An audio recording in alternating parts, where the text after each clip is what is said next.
प्रचरिष्यति तल्लोके प्राण्यदृष्टवशा वद्यदा तस्याध्ययनमात्रेण जना यास्यन्ति सद्गतिम्. ज्यावेळी प्राण्यांच्या सुदैवाने त्या ग्रंथाचा लोकांमध्ये प्रचार होईल, त्यावेळी त्या ग्रंथाच्या केवळ अध्ययनाने लोकांना शुभगती प्राप्त होईल. तावद्विर्जुभन्ते पापं ब्रह्महत्या पुरस्सरं यावज्जगती नाध्यात्म रामायणमुदेष्यति. जोपर्यंत अध्यात्म रामायणाचा प्रादुर्भाव होणार नाही, तोपर्यंतच जगात ब्रह्महत्यादी पापे होत राहतील. तावत् कलिमहोत्साहो निःशङ्कं संप्रवर्तते यावज्जगती नाध्यात्म रामायणमुदेष्यति.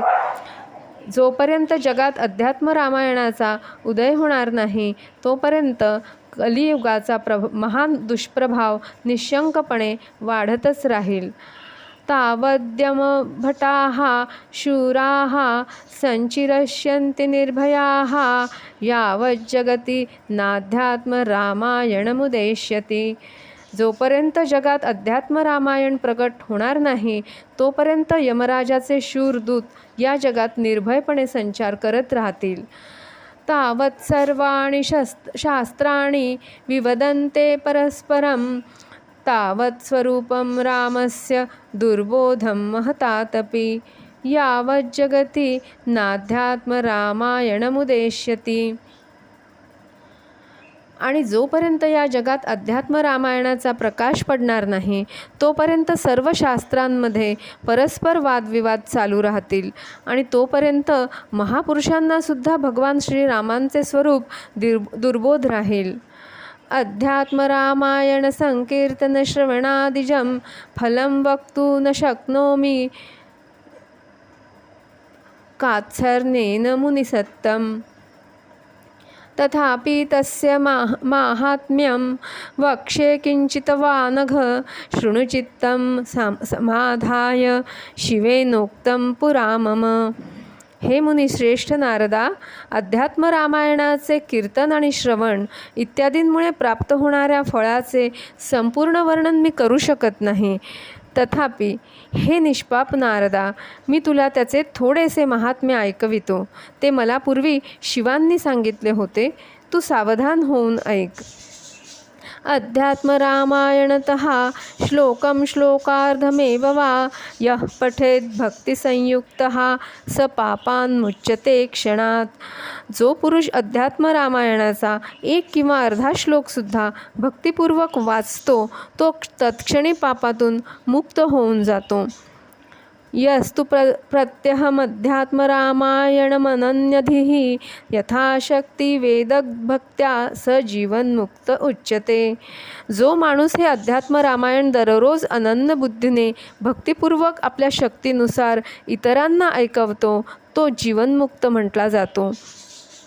यो भक्त्यार्चयेत् अध्यात्म रामायणमतन्द्रितः दिने दिने अश्वमेधस्य फलं तस्य भवेन्मुने.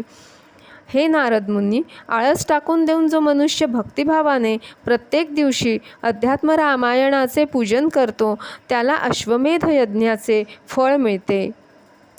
यदृच्छयापि यो अध्यात्म रामायणं नादरात् अन्यतः शृणुयान्मर्त्यः सोऽपि मुच्यते पातकात.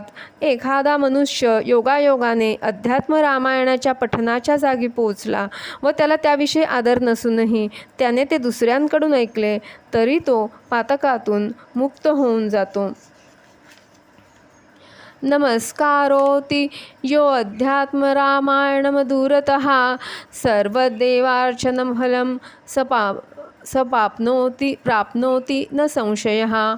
जो कोणी अध्यात्म रामायणाच्या जवळ जाऊन त्याला नमस्कार करतो, त्याला सर्व देवतांची पूजा केल्याचे फळ मिळते, यात शंका नाही.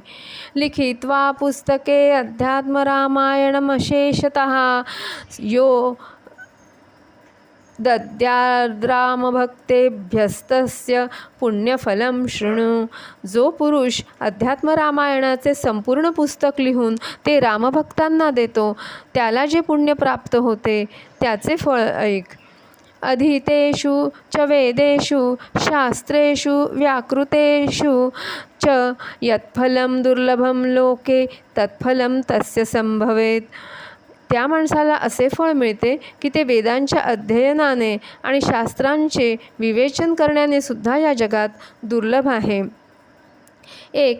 एकादशी दिने अध्यात्मरामायणमुपोषितः यो रामभक्तः सदसि व्याकरोति नरोत्तमः तस्य पुण्यफलं वक्ष्ये शृणु वैष्णवसत्तं प्रत्यक्षरं तु गायत्री पुरश्चर्या फलं भवेत्.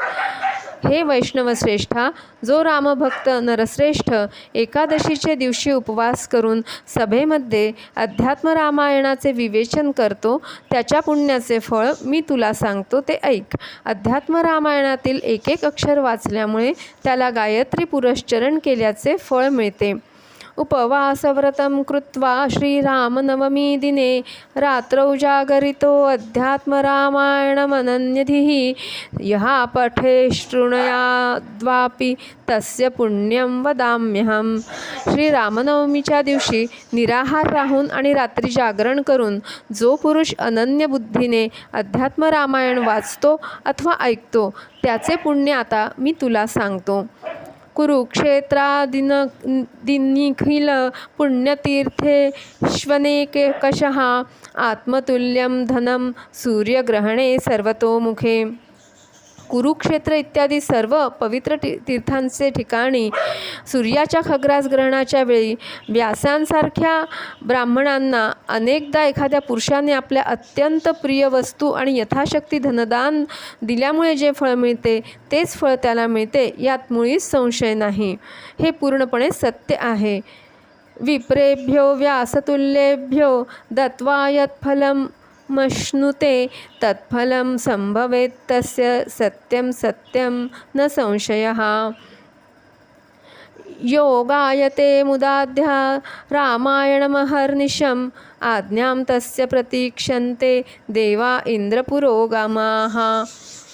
जो मनुष्य रात्रंदिवस प्रसन्न चित्ताने अध्यात्म रामायणाचे गायन करतो त्याच्या आज्ञेची प्रतीक्षा इंद्र इत्यादी देवसमूहही करीत राहतात.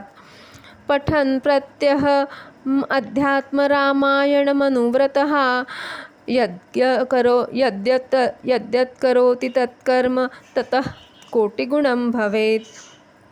दररोज नियमपूर्वक अध्यात्म रामायणाचे पठन करीत एखादा माणूस जे काही पुण्यकर्म करतो ते कोटीपट होते.